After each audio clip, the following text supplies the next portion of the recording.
আসসালামু আলাইকুম রহমতুল্লাহি ওয়া বারাকাতুহু নাহমাদুহু ওয়া নুসাল্লি আলা রাসূলিল কারীম আম্মা বাদ। প্রিয় দর্শক শ্রোতা, আজকে এই মুহূর্তে যে বিষয়টি আমি আলোচনা করতে চাচ্ছি তা হচ্ছে, যেহেতু আমাদের সামনে কুরবানি আসতেছে, এই কুরবানি সম্পর্কে আহকামুল উযহিয়া বা কুরবানি সম্পর্কে আল্লাহ রাব্বুল আলামিন কোরআনে বলেছেন, ফাসাল্লি লিরাব্বিকা ওয়ানহার। আপনি আপনার প্রভুর জন্য, আপনি আপনার রবের জন্য সালাত পড়ুন, নামাজ পড়ুন এবং কুরবানি করুন। এখানে আল্লাহ রাব্বুল আলামিন কুরবানির আদেশ দিয়েছেন। এরপর রাসূলুল্লাহ সাল্লাল্লাহু আলাইহি ওয়াসাল্লাম নিজেই করেছেন, জাহান নবী সাল্লাল্লাহু আলাইহি ওয়াসাল্লাম কাবশায়নে আমলা হায়নে আকরানায়নে। রাসূলুল্লাহ সাল্লাল্লাহু আলাইহি ওয়াসাল্লাম দুইটি ছাগল কুরবানি করেছেন, এক শিং বিশিষ্ট। তো এখান থেকে বোঝা গেছে যে রাসূলুল্লাহ সাল্লামও কুরবানি নিজ হাতে কুরবানি করেছেন। রাসূল সাল্লাল্লাহু আলাইহি ওয়াসাল্লাম আরেক হাদিসে বলেছেন, মা আমিলা আদামিয়ুন মিন আমালিন ইয়াওমান নাহরি আহাব্বু ইলাল্লাহি মিন ইহরাকিদ দাম। যে ঈদের দিনে, ঈদের দিবসে, কুরবানির ঈদের দিবসে, ঈদুল আজহার দিনে সবথেকে বেশি প্রিয় আল্লাহ রাব্বুল আলামিনের কাছে যে ইবাদতটি, তা হচ্ছে রক্ত প্রবাহিত করা, অর্থাৎ কুরবানি করা সবথেকে প্রিয় আল্লাহ রাব্বুল আলামিনের কাছে এই দিনে। এই জন্য আমাদেরকে জানতে হবে যে কুরবানি অবশ্যই একটি ভালো ইবাদত, সুন্নত কাজ, এবং এটা কখনো কখনো ওয়াজিবও হয়ে যায় কারো উপরে। আমরা যেন এটা পালন করতে পারি।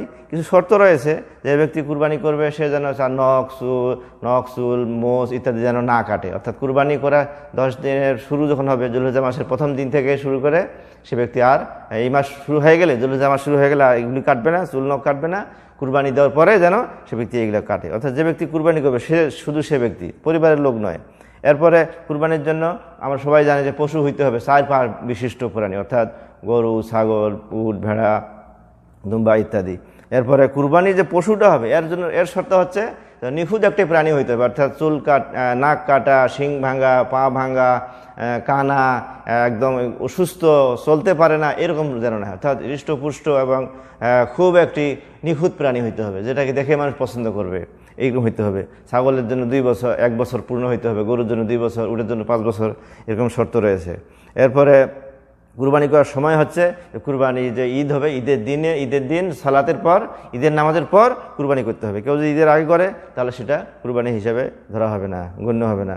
এরপর কুরবানির যে মাংস রয়েছে, এটা আল্লাহ রাব্বুল আলামিন বলেছেন যে কুলু মিনহা ওয়া আতমিল বাঈসাল ফাকির, নিজে খাওয়াও, অন্য খাওয়াও, এবং রেখেও দিতে পারো শুকিয়ে মাংস করে, অথবা ফ্রিজে করে রেখে দিতে কোনো সমস্যা নাই।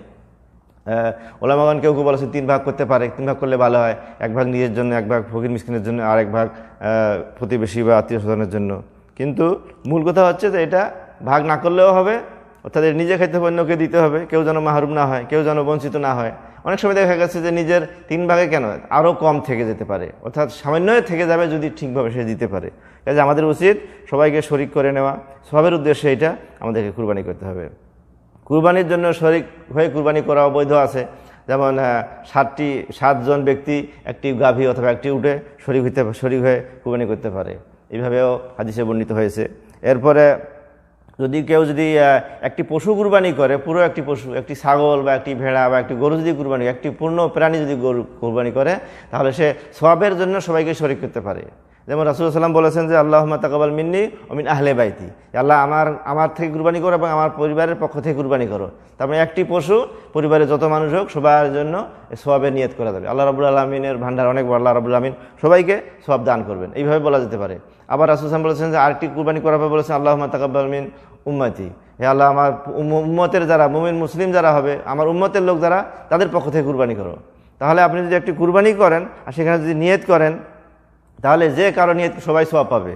কিন্তু হইতে হবে একটি প্রাণী হইতে হবে, যে ভাগ দিবেন, ভাগের ভিতরে কিন্তু আর শরিক করা যাবে না সওয়াবে, এটা হলো নিয়ম। আর যে কোনো ব্যক্তি যদি মারা যায়, তার জন্য তার পক্ষ থেকে কুরবানি করার বিধান হচ্ছে, সে যদি ওসিয়ত করে যায় যে আমি একটু কুরবানি করতে চাইছিলাম, বা একটি কুরবানি কিনেছি, আমি কুরবানি করব, অথবা ছেলে সন্তানকে বলে যায় যে বাবা আমার জন্য একটা কুরবানি করিও, আমি মারা গেলে, বা এত টাকার মধ্যে একটা কুরবানি হবে, তুমি করিও, তাহলে এটা তার ওসিয়ত পূর্ণ করতে হবে, বা সে নিয়ত করলে নিয়তটাকে অন্য কেউ যেন, সন্তানরা যেন এটা পূর্ণ করে দেয়, এটা বৈধ আছে।